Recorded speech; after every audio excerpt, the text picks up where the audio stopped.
Good evening, I'm Kristin Achkite. Welcome to APTN National News. A concerned citizen is hoping something can be done about what he calls offensive signs on the lawn of a home in Winnipeg. One of the signs claims, quote, "The orange shirt movement is a terrorist entity." As our reporter Sav Jones have found out, it's possible that nothing can be done about the signs for now. These signs in the yard of a suburban Winnipeg home have some people wondering where the line between free speech ends and hate speech begins. Located in a family-centric neighborhood next to a playground, the signs read, "I do not support reconciliation or the infantilization of Indian people." The Orange Shirt movement is a terrorist entity that burns churches, tears down statues, and hides behind murdered kid lies, as well as, "I do not support the gay agenda or the sexualization of kids and school libraries." I was taken back. And kind of upset, like, wow, this is still happening. Lee Gott says his son sent him a picture of the signs last week while in the area. Concerned, he shared it with APTN News and friends, wondering if the statements constitute a hate crime. I sent it on Messenger to my friends, and the outcome was the words they were using is WTF, and oh, it's still going on. It's still happening, and naive people, they don't know, or they thinking it's denialism. Gott is a day school survivor whose relatives also attended residential school. He says an aunt and two uncles never returned home from what are now called genocidal institutions. He believes the signs diminish their experiences, ones riddled with abuse that left Gott with PTSD.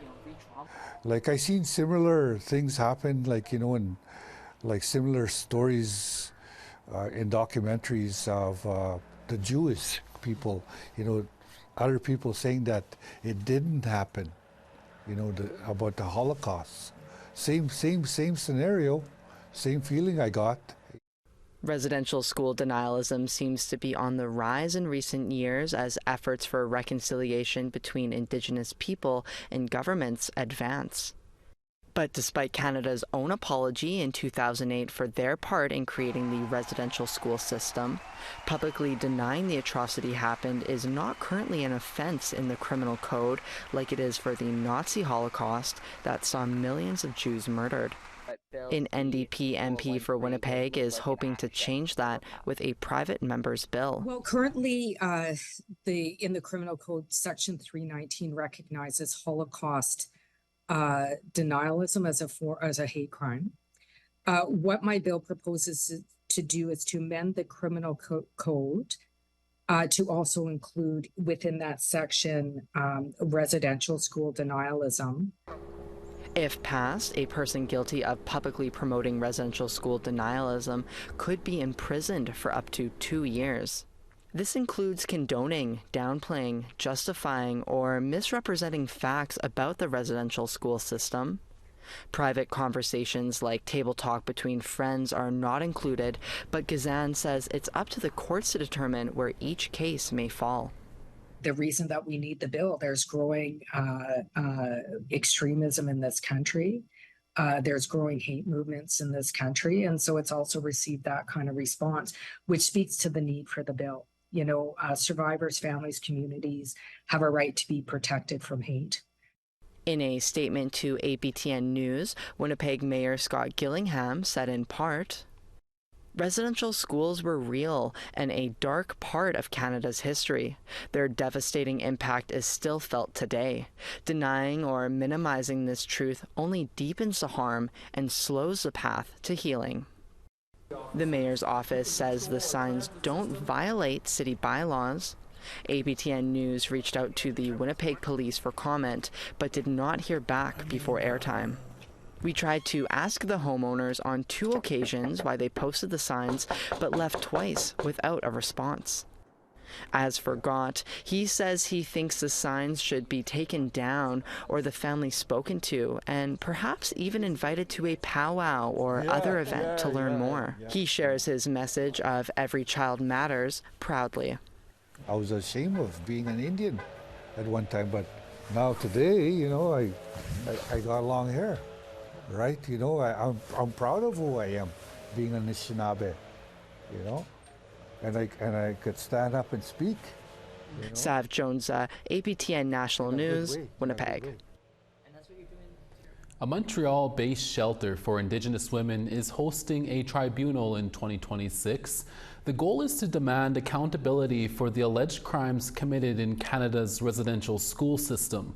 From now until then, the Native Women's Shelter, with the support from Amnesty International, will be collecting testimonies and evidence. Here's APTN's Savannah Craig with the story. Reconciliation must also be understood as a nonpartisan responsibility and a great national opportunity. 9 years ago, the Truth and Reconciliation Commission's final report was released with its 94 calls to action. At that time, this residential school survivor was hopeful real change would happen.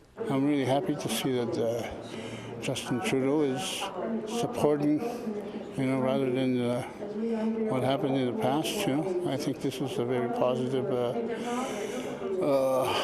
for Canada. I think it's a positive move, and especially for our people, to be acknowledged for that past that they lived in. But according to the executive director of the Native Women's Shelter of Montreal, nothing has happened since 2015. When the TRCs were done, it was Canada that, you know, paid for it, that funded it, that did everything, and then the report came and it just sat. Therefore, Naguset is spearheading a permanent people's tribunal that will take place in Montreal in 2026. With the support of Amnesty International Canada, it will seek accountability for the Canadian government's role in the residential school system. The difference between reconciliation and accountability is reconciliation is words on a piece of paper. Accountability is actually implementing them. And I'm all about implementation. You know, a Chimuin is Cree for, you know, truth-telling, telling your story. And this is what we are doing, and we're going to do it one more time. The shelter will be seeking testimonies and evidence from survivors and family members of survivors who were in the residential school system. Amnesty International is helping Naguset because it wants to see accountability and justice as well. One of its campaigners insists the tribunal will be Indigenous-led. We hope that people will be interested and that it will open doors to change the kind of history we know about in Quebec, Canada, on Indigenous people. And we want it to be kind of a solution. We want, you know, give some tools for people. The National Centre for Truth and Reconciliation would not comment on the specifics of the shelter holding this tribunal, but said they welcome all efforts to focus attention on the history of residential schools and to hold Canada accountable. The tribunal is not just Montreal-based, but it will hear testimonies from all across Canada. It will be live-streamed for everyone in 2026. There is going to be a scrutiny that through all these other, you know, like calls to justice or TRCs, that it'll be a different kind of pressure on them, and they will know that the whole world is watching. Those looking to contribute testimonies, evidence, or submit donations can visit achimuin.info for more information. Savannah Craig, APTN National News, Montreal. Thank you, Savannah. The three ministers that deal directly with Indigenous issues were before a parliamentary committee on Monday. Minister of Crown Indigenous Relations Gary Anandasangri, Minister of Northern Affairs Dan Vandel, and Minister of Indigenous Services Patty Haidu were all witnesses at the Indigenous and Northern Affairs Committee.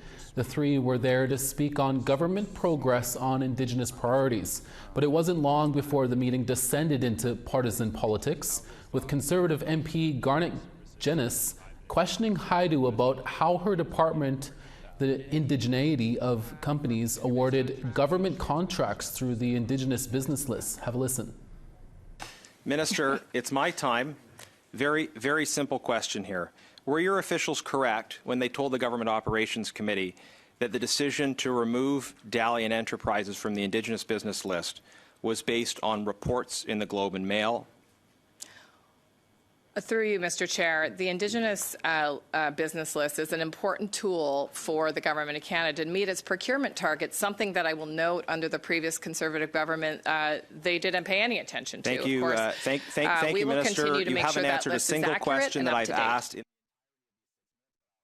Members of a sub-council of a First Nation in southeastern Yukon are going public with serious allegations about their chief, and they're calling for an early election. Here's Sarah Connors with that story. The Day-Ludena Council in northern BC says it's lost confidence in Liard First Nation Chief Stephen Charlie. Liard First Nation is in southeastern Yukon near the BC-Yukon border. The Day-Ludena Council is a sub-council of Liard. They're on the other side of the border in Lower Post, BC. On October 21st, the Day-Ludena Council, as well as 2 Liard youth councillors, wrote a letter to Chief Charlie and 2 other councillors, stating, as elected council and representatives of the people in our community and nation, it is our duty to ensure that the values, interests, and well-being of our nation are upheld. Over time, it has become clear that Chief Charlie's leadership is no longer aligned with these priorities. The letter accuses Charlie of questionable hiring practices, workplace bullying, and failing to collaborate with council. The letter calls for an early election for next year as opposed to 2026. APTN also obtained a second letter signed by community members. That letter alleges Chief Charlie is dissolving the language director's position at the end of her contract next year without proper notice. They're just allegations. I don't have no reason to defend myself. I've done nothing wrong. But Chief Charlie says there's no proof to back up the accusations made against him. You can look at my record, and there's no mismanagement. There's just individuals that are not happy with the direction that the nation's heading in. As for the language director, he says her contract is simply coming to an end, and he stands by his decision. I will not change my way of leadership for no one. I will always defend the people. And I didn't get reelected for being a big bully. Chief Charlie says the other councillors don't have the authority to hold an early election, and he's not going anywhere. Day-Ludena Council Deputy Chief Harlan Schilling declined to do a formal interview with APTN News. However, he says he's had concerns with Chief Charlie's leadership for years, and he can no longer stay silent. Sarah Connors, APTN National News, Whitehorse. With the Federation of Sovereign Indigenous Nations election in Saskatchewan just around the corner, we'll speak to one candidate who is eyeing the top spot. We're back in 3 minutes. Stay with us.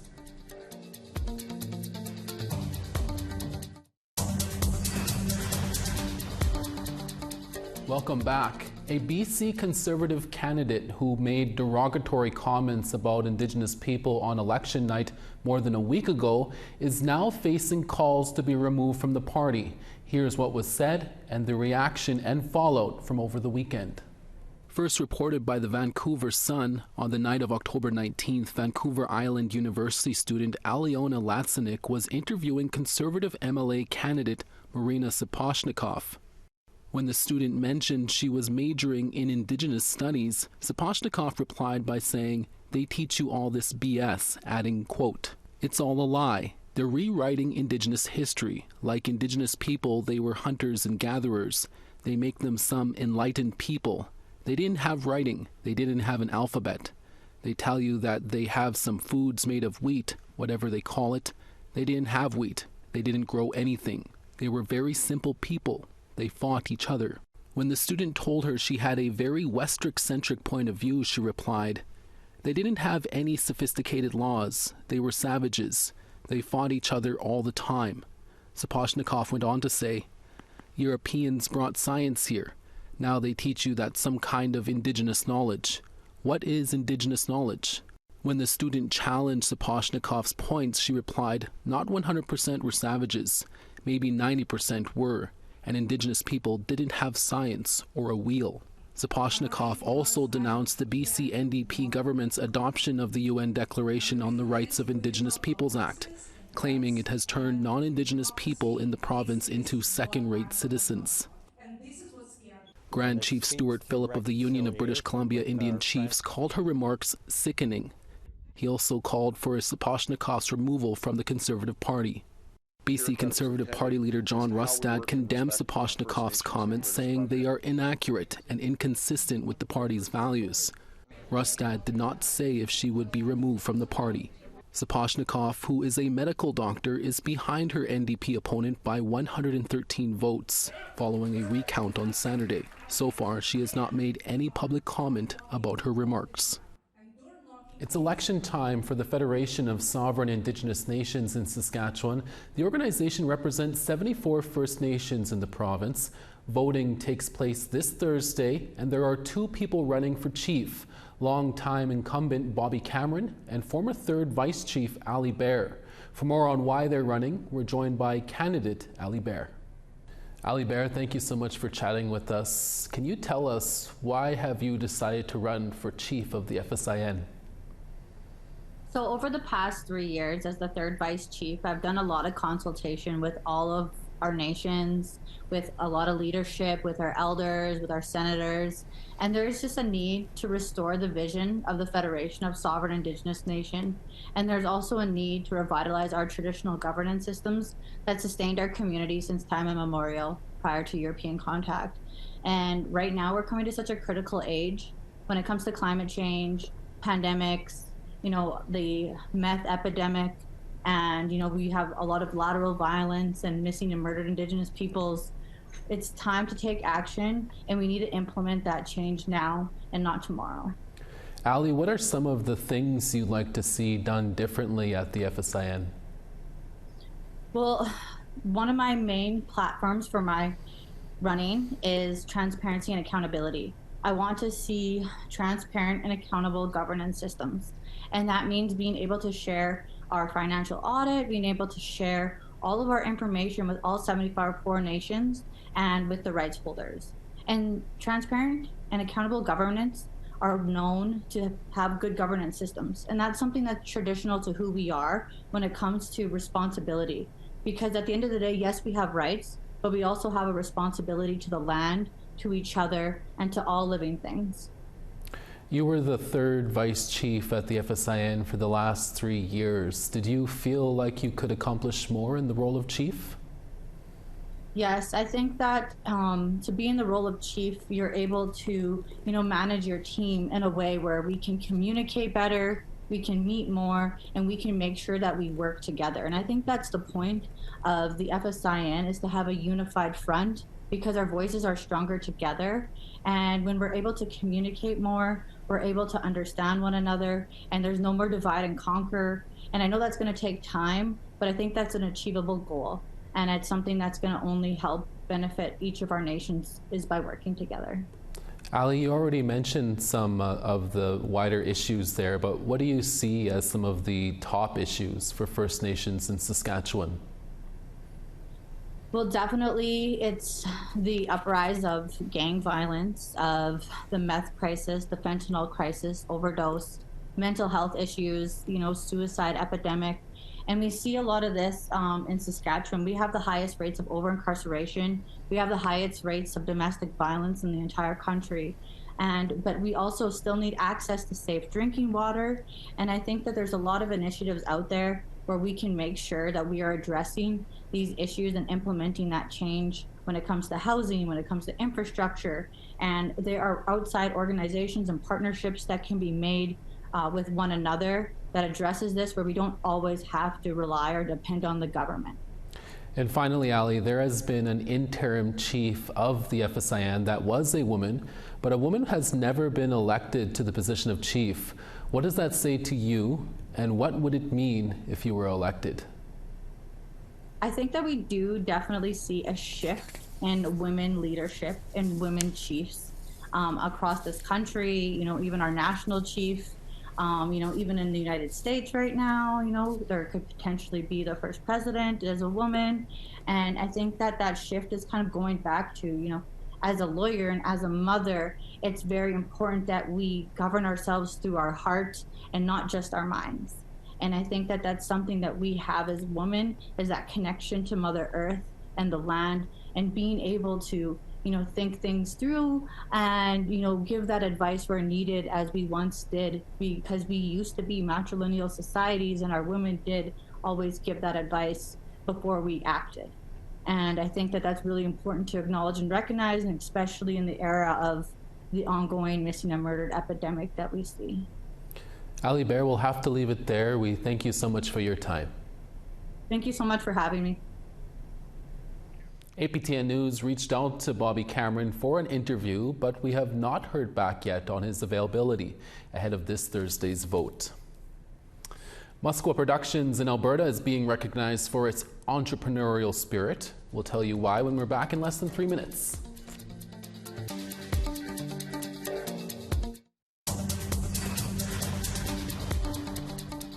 Welcome back. Time now for our photo of the day.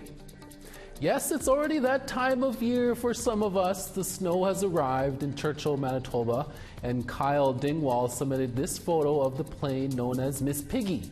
Looks kind of scary, high, and I suppose that works too with Halloween just around the corner. Thank you for that picture, Kyle. Make sure to send us your photo to share@aptn.ca for the chance to be our next photo of the day. Now let's take a look at tomorrow's weather forecast. Starting on the east, Halifax 8, Charlottetown 6. The Grand River 4, Cartwright 2. Gaspé 6, Saguenay 5. Ottawa 9, Sault Ste. Marie 18. Elliott Lake 15, Thunder Bay 14. Puckatawagan -1, Thompson 2. 8 in Gimli, Dauphin 7. Regina 5, Saskatoon 3. 1 in La Ronge, 2 in Meadow Lake. To the west, Peace River -1, Fort McMurray -2. 3 in Medicine Hat, Calgary 4. 10 in Penticton, Campbell River 10 as well. Dees Lake -1, Smithers 3. -6 in Mayo, -11 in Rock River. -6 in Yellowknife, Wrigley -10. -16 in Colville Lake, Inuvik -17. -1 in Baker Lake, Chesterfield +3. And Clyde River -4, Agulik -2. A former APTN National News reporter picked up a prestigious award over the weekend. Nicole Robertson won the Indigenous Entrepreneurship Award from the Calgary Chamber of Commerce on Friday night. For 23 years, her company, Musqua Productions, has been leading in communications and networking to help tell Indigenous stories and promote Indigenous businesses, communities, and individuals. Here's what she had to say about the award in recognition. In my acceptance speech, I said I am community made, not self-made. And it is all the clients through the past almost 25 years that have made what Musqua Productions is today. And yeah, I'm extremely excited for what's to come and look forward to, continuing on, hopefully over the next, who knows, creator willing, couple of decades, maybe beyond. Congratulations, Nicole, and that's your evening newscast for this Monday, October 28th. It's almost November. Where did the month go? We'll be back again for your midday newscast tomorrow. Make sure to join us then. From everyone at APTN National News, Masicho, Miigwech, hi hi. Thank you for watching. Ekse.